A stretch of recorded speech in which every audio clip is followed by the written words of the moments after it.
Hi, everyone. Carmine Talks here with Launch Network. We are going to record another show for the Launch Network. I'm just here with my friend, Rita Crompton. She jumped in, wants to talk a little bit about what she's got going on, what I have going on, just kind of catching up. Hey, Rita, what's going on over there?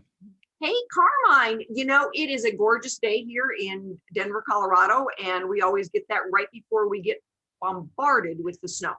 But, that is what it is, winter in Colorado. So we're actually faring better than the folks down in Texas. Yeah, isn't that weird? Kind of I odd. I know. never realized that Texas could get hit that hard. You're in Colorado, and you're enjoying We're a kind of great used day. to it. Yeah, we're kind of used to it. Anything, less than 6 inches is just an inconvenience and fun for the dogs. Very true. What's weird, and it's nothing, but there's a lot of big companies moving into that area that got really hit hard, like the Austin area and things like that. And you're wondering if they're going, holy smokes, we better bring some big generators with us. I know. It's really, can be some scary stuff out there that, when the windmills freeze up and, I think in Wyoming, because they're used to it and they always have a lot of wind blowing there, I think they turn them off. But I know there's generators inside the windmill to slow them down Wow. because those blades are so long, they break. Oh man. Yeah. And so when they get going too fast, they're just, there's more work that needs to be done and more inventors that are needed on that renewable energy side. So I Yeah. am certainly, in favor of getting out there with new things. And it's really exciting to see the National Hardware Show coming back online.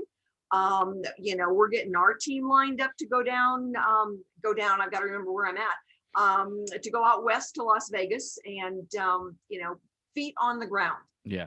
Virtual shows are better than nothing, but they're just not the adrenaline rush that you get when your feet on the ground. Yeah.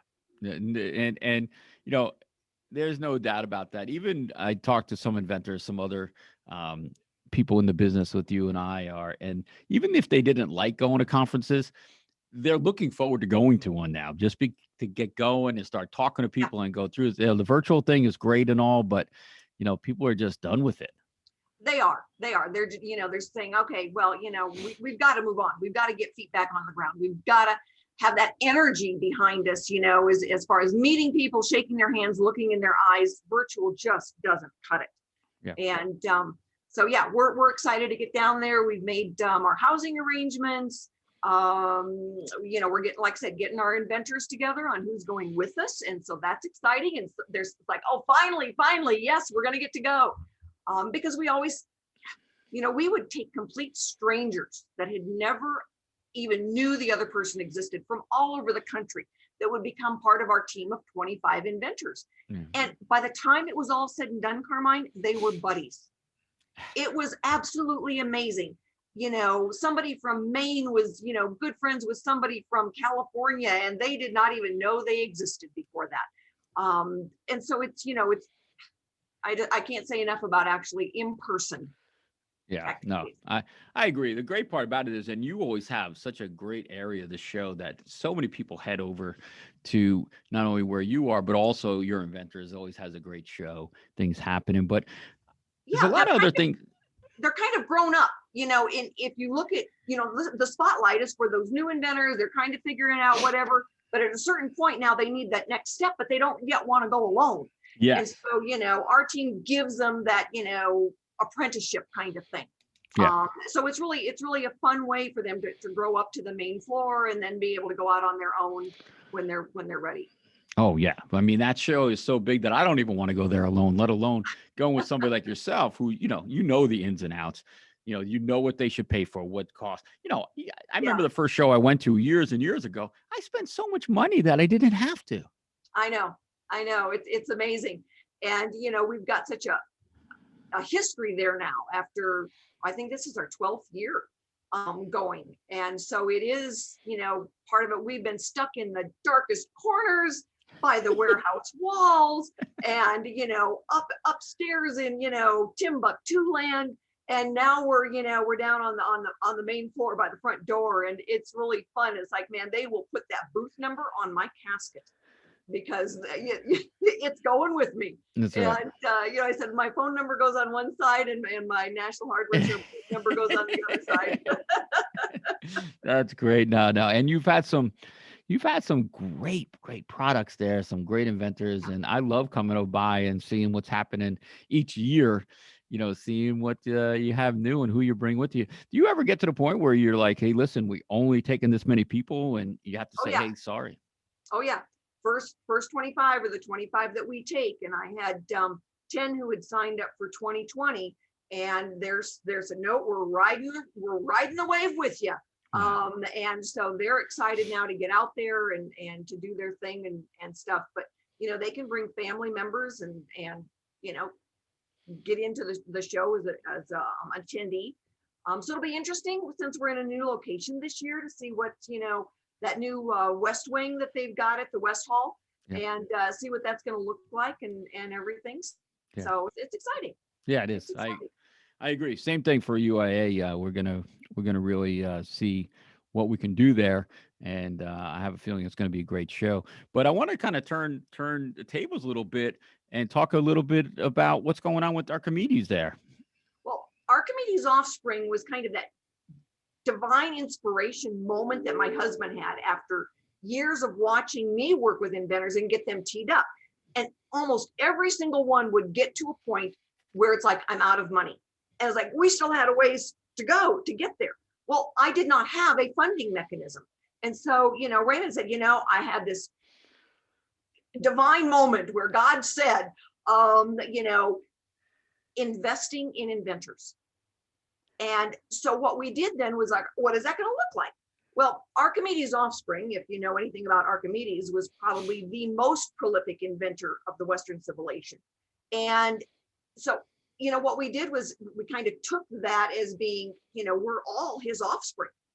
We are all, human nature is to solve problems.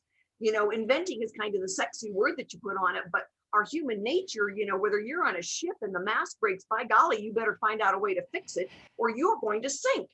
The wagon trains going across, it's not like, well, let's run down to Ace Hardware and, get a new spoke for this. You fixed it. So our nature is to fix things. All right. So if you take that now and it's like, all right, it's more expensive these days. It's harder these days to invent. And there are a lot of predators out there.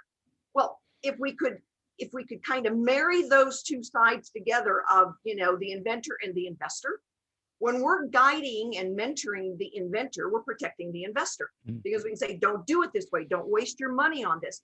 We can say, look at these 3 service providers for this thing, as opposed to your grandson who's in, engineering school. And so we can do that. But the investors now know that we are vetting and mentoring the inventors to get them through the process correctly.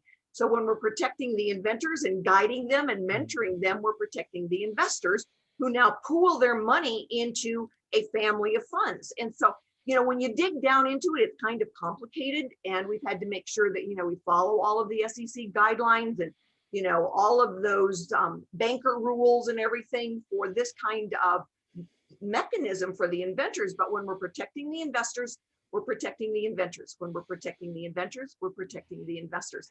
It's really kind of a cool way of looking at things because, everybody knows, you put your money into a 401k, you put it into Wall Street, you've got a day trader, but you're dealing then with products that have been sucked dry.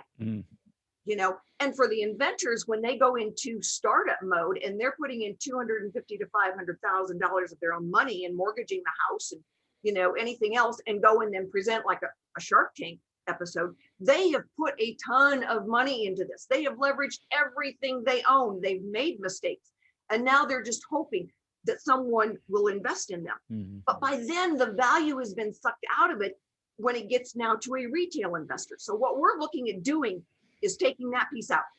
We know that we can tee something up for about $75,000 to get it ready for licensing. Well, the licensee is the big lifter. They're the ones that place it in the Home Depots and, the Bed Bath and Beyonds and the Targets. They're doing the heavy lifting. And all we've got to do is tee it up exactly right for them and then say, okay, we're going to take it over. Now, the investors share in the royalties. All right. So they're not charged any load at all, but they're sharing in the royalties.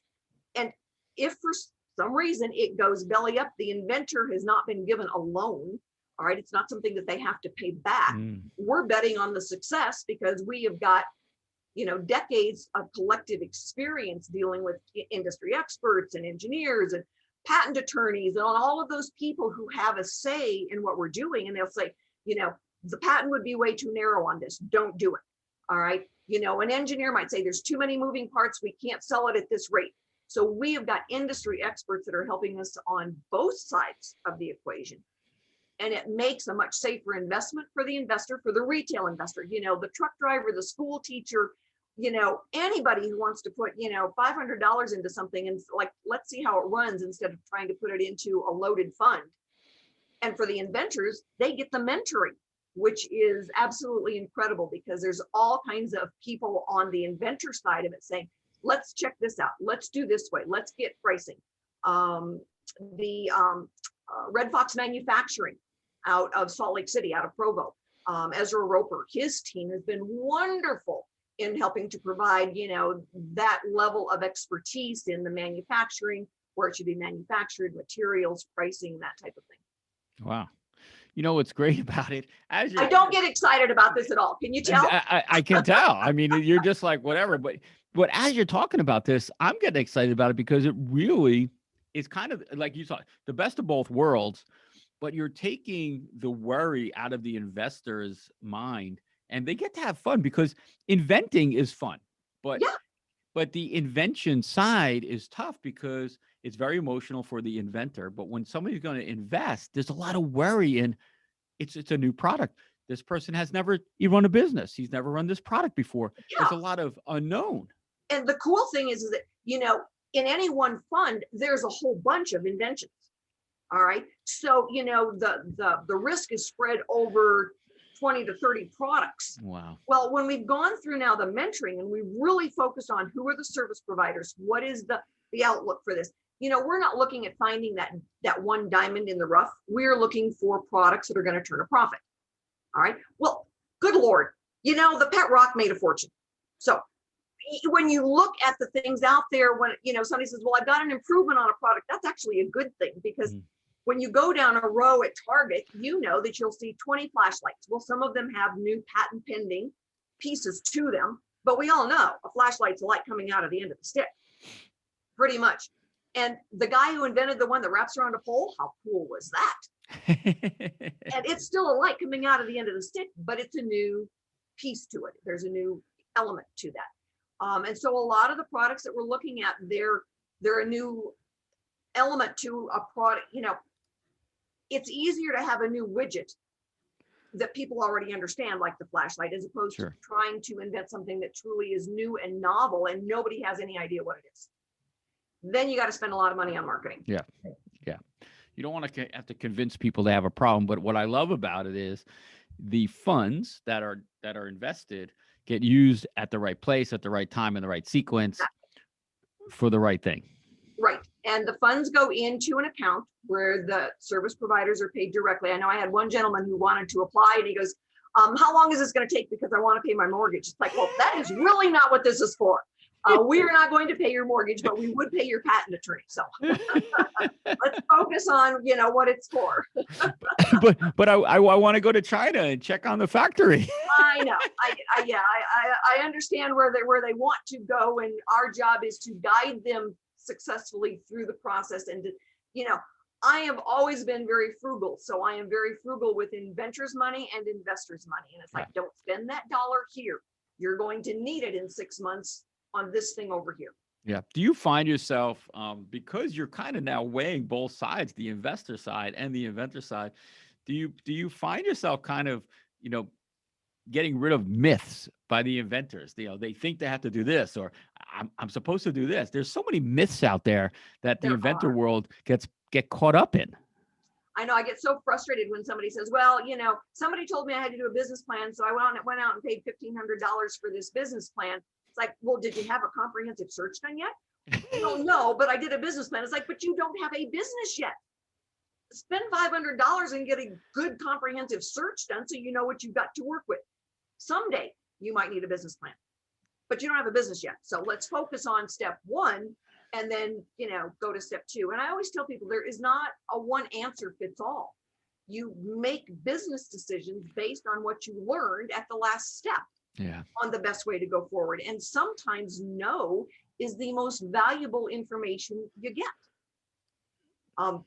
Don't do this. It's been done, a dozen different ways. Well, it's not in the market. And it's like, probably because there's a problem with it. So That's true. That's true. If it's not ever been made before, it's not for sale in the market. There could be a good reason why.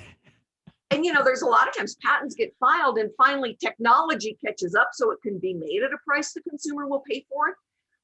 But now you've got to deal with the old patents that were filed 30, 40 years ago. So Yeah. we do see that frequently, that patents were filed, but the product never made it to market. Well, you have to ask yourself why. That's what's so full of ups and downs in this business. And that's what's great about having yourself and having investors come in, because having your knowledge, your experience, the things that you've seen, the products and the steps is very important. So those investors say, hey, listen, Rita's going to tell us if this is a good deal or not. Is that something that you do? Do you, vet these products personally, or do you have a team of people that look at them? I have a team. I have a pretty good team that vets. I take the first look at it. George Peters, my partner, we take the first look at it. It's like, all right, no, we've seen this before. We know this isn't going to work. If all you've got is renderings, that's going to be another issue. But we can look at something at almost any stage, from I have an idea, what do I do first, to I've got product in a warehouse and I need help getting it to a trade show. So we can actually take a look and vet something at almost any stage. Now, we like it to get it earlier rather than later because we can help avoid some of those mistakes. But George and I take a first look at it. Then we're going to go out, we're going to say, all right, this is where the product is, or the idea, depending on, are you at actually a product yet?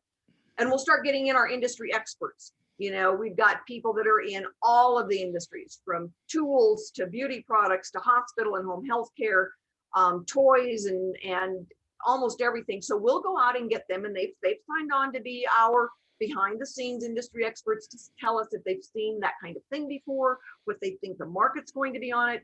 Then we'll go down the road with the patent attorneys and get their opinions and be able to go in then to the manufacturing. It's like, yeah, we can get a patent on it. Yeah, there's nothing else out there like it, but we see this as being, an impulse buy $10 retail product. Can we make it at the $2? So we'll do a lot of research on it before we even go to the board of directors on the investor side to present the product, because they're going to ask me all those questions and I need to have all those answers. And this is this is something that I'm like, this is a dream come true for a real inventor. That Yeah. I'm sitting there going, my God, why wouldn't everyone just bring their product to you? Because this fills in all those gaps, all those unknowns. It does, and there are so many consultants out there that charge for what we're doing as part of our process. And so, yeah, the inventor is going to be sharing royalties, but they're not out of pocket. All they need to have to go through the vetting process is a comprehensive search. I don't care where they get that from, and we've got different resources, and then a patentability opinion from a registered patent attorney. That's it. So they can leverage about $1,500 into $75,000 by going through the process. And if they're not chosen to receive the funds, we go through an explanation of why, what their next steps are, what they need to be careful of. Somebody's got a new windmill that does not fit into our lineup. We're looking for some consumer gadgets. Now, that said, we've got one of the gentlemen that we approved that's got a new style of handcuffs that is brilliant, and his patent is issued, but he needs funding then to be able to get the first round done. So as soon as I say, we always do it this way, always is not a very good word to use, because there's always going to be an exception. Yeah, not it. And that's what kind of makes this stuff great, not in the inventor worlds, because you could say, we're staying away from this, we're staying away from that. And then you just see something, you're like, Yeah. wow, that is really cool, And does that happen to you often? I mean, I know you've been doing this a long time. I have. It does. Do you get surprised sometimes? I know when the gentleman told me he had a new style of handcuffs, and I'm thinking, oh Lordy. And then it was so funny because I was speaking to the group in DC, and yet I was in Utah. But when you're doing it virtually, you don't know if you're on the moon or on a beach someplace. But it was funny because then I got an email from him the next day, and he goes, I've got my airline ticket. I will be in Denver on Monday. And I go, but I'm not in Denver. And he goes, but that's where your office is. And I said, well, yes, but I'm actually out of town. And he goes, well, where are you in Utah? I will drive to you. And I go, well, that doesn't do much good because I'll be in South Dakota by the time you get out here. So he actually landed in Denver, drove to South Dakota to meet with me. And when he showed me the product, it was just like, oh Lordy, this is so cool. Very, very cool. And Wow. he's one of our in our lineup to receive the funds for the manufacturing. That's great. It's great. That's one thing that keeps me going, because sometimes, like any industry, you get kind of burnt out really quick, and then somebody comes up with something, or somebody shows you something like, this is why I do this. Yeah, And exactly. products like that, or products that you think people are just unbelievable, the minds that people have. Do you ever get products that they're kind of like similar at the same time, from different parts of the country, different parts of the I world? have.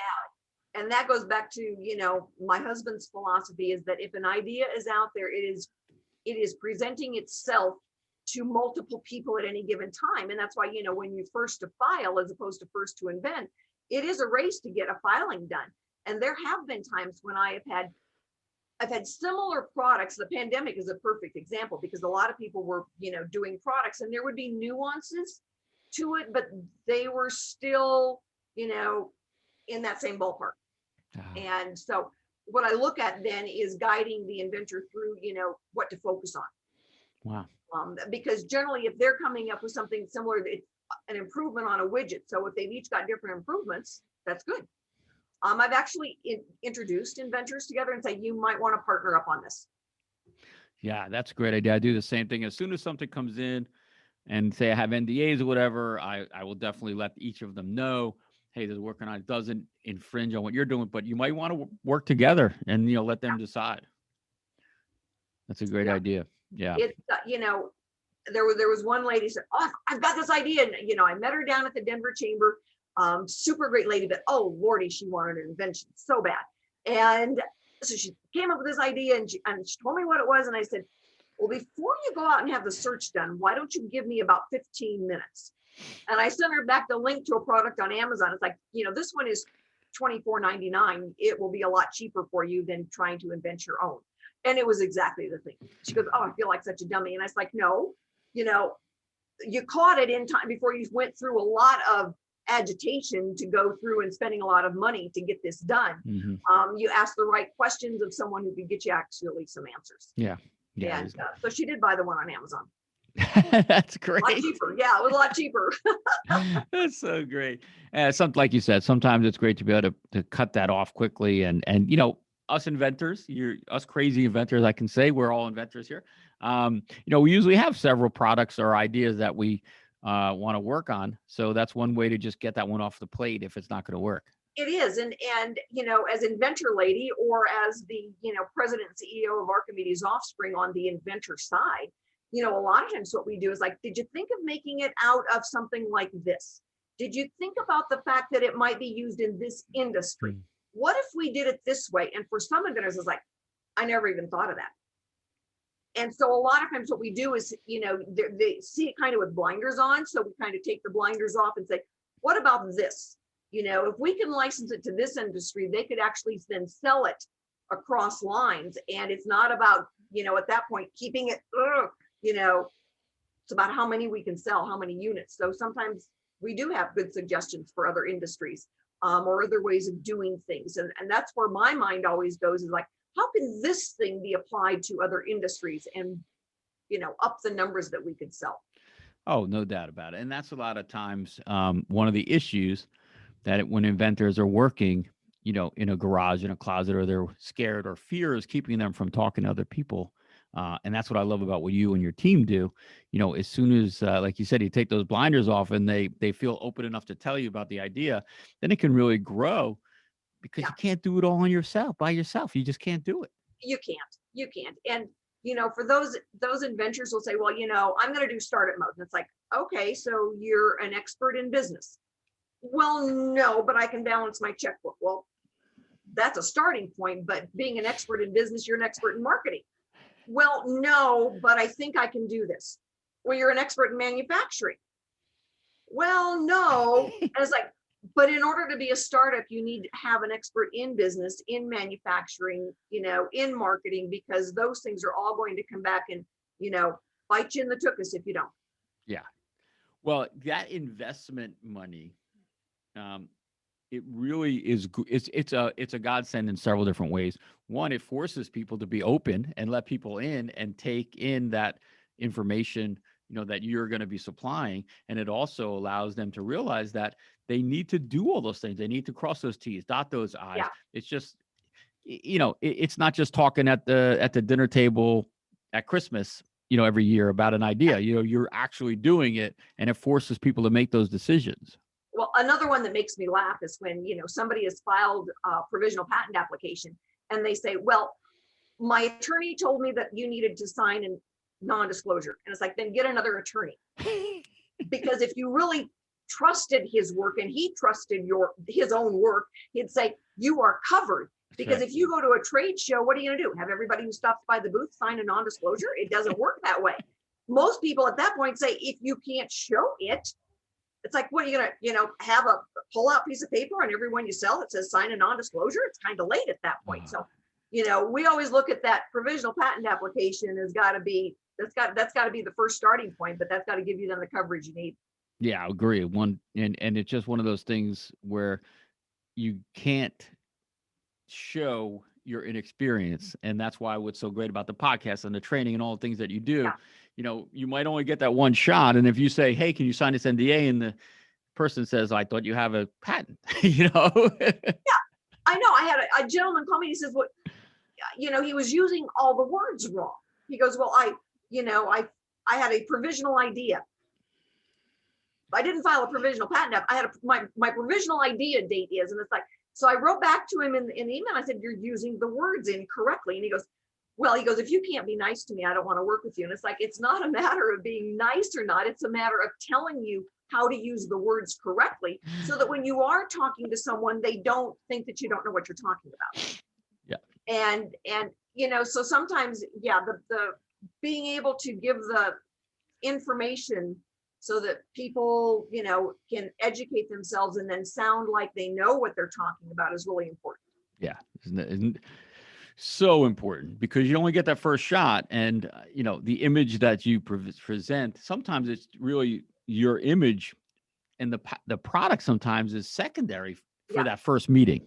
It is. And I mean, at Archimedes Offspring, that's one of the things that we really focus on is educating the inventor without charging a consulting fee. The more we've educated the inventor, the better the investors are going to like it. Mm-hmm. And so that's another part of that works hand in hand with the process. And so being able to have, the inventor who understands the steps, whose expectations are, in line, and they know now we've helped them understand the process and the service providers and what to expect.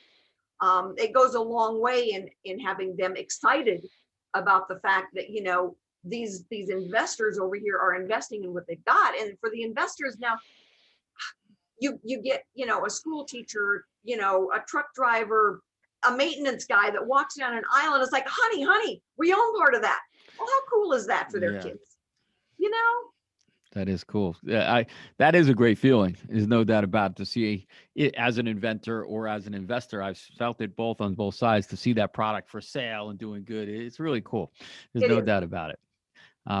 Real quick, I mean, we only have a few minutes left, but I want to I felt like this all of a sudden turned into a commercial for what you're doing, because it's so interesting. We usually just kind of talk about the invention world, but this is really unprecedented what you're doing, bringing investment money in to inventors, because usually it's just friends and family and things in that sense, where this is actual real investment money, which is so powerful. But so real quick, how does somebody get started? I mean, right now everybody's going, Carmine, just shut up and tell me how I can get my idea in front of Rita. It's really easy. Go to archimedesoffspring.com Oh, and click on the inventor button that's right there. It comes up on the landing page, inventor, investor. You can look at the investor page if you want to. It shows what we're doing. But on the inventor side of it, it'll explain the steps we're going to go through. You get down to the bottom, you click on the button, it'll go to, how to get the vetting process started, what's going to be required. We sign a non-DA, so we do, we keep all the things lined up for the inventor and show them the steps right from the beginning on what's needed. And then they can get in touch with me, Rita at archimedesoffspring.com, info@archimedesoffspring.com, vetting at Archimedes. If you figure archimedesoffspring.com, you can get to all of it. just open a window, yell out the window. LinkedIn, Facebook, YouTube, we are on all of them and do a lot of postings. So we've got a lot of videos that are out there. That's great. And I know you have George Peters involved, as you mentioned. Yeah, he's a pretty prolific inventor himself. He is, and he's wonderful to the process. So we do present out there on a regular basis in the Boston area, and I talk to him 2 or 3 times a week, and he is really brings a lot of good experience and resources to the team, and a lot of insight to the team. So appreciate him very much. Yeah, he's a good guy. I'm working on a couple of projects. They're the same thing you, just helping some people out. They've mentioned his name, and and he's given them some great advice. I love when an inventor comes to me and that they've gotten or spoken with somebody who had experience because of how the process went. It really helps out helping them. It does. It's just like when we talk to Warren Tuttle, and we can sit in the backyard and laugh and share our experiences and the stories that we've heard, and know that we both work at it the same direction. Yeah, it's great. It's awesome. All right, Rita, we're going to kind of close the show up as usual. I really appreciate you coming on today. And I didn't even know we were really going to talk about this that much. It's really amazing what you're doing. As I said, I get so many inventors, that I help them to a point, and you see this all the time, and they get to that point and they go, okay, I got to go get out some money, or they're going to go to Kickstarter. They're going to get some investment money. They're talking to friends and family. This is really a great way for them to keep the process moving and not lose that momentum. And have the guidance. I had one inventor who, he took a ton of money from friends and family, and then he made a big financial fatal mistake, and everybody lost all their money. Oh. And there was nothing we could do to pull him out of that pit. Wow. It was sad, and he had a really cool product. I'd taken him to a trade show, and he actually sold the prototype units that he had on the floor. Wow. And it was a tough story. Cool, good patent, great product. There was really a niche for it. And he sent out an email that should never have left his fingertips. And that set up if you don't want it on the front page of the Wall Street, you cannot see sarcasm in an email once the words are down and sent out. And because he put it in an email, they had it in court, and he lost everything, and so did his family. So wow. Because there was nobody there to fight for him that knew what was going on. And that's what Archimedes Offspring, on the mentoring and funding side of things, we're looking at being able to protect the inventor from making those terrible mistakes that end up having a really good product not make it. Yeah, 1,000,000%. It just shows why the sequence, following their correct sequence, is so important. It really, really is. Every step, making progress, you do not want to have that step go back, because it, like you said, it could be detrimental. No doubt. Absolutely. So our job is to protect the inventors, protect the investors. Yeah, there you go.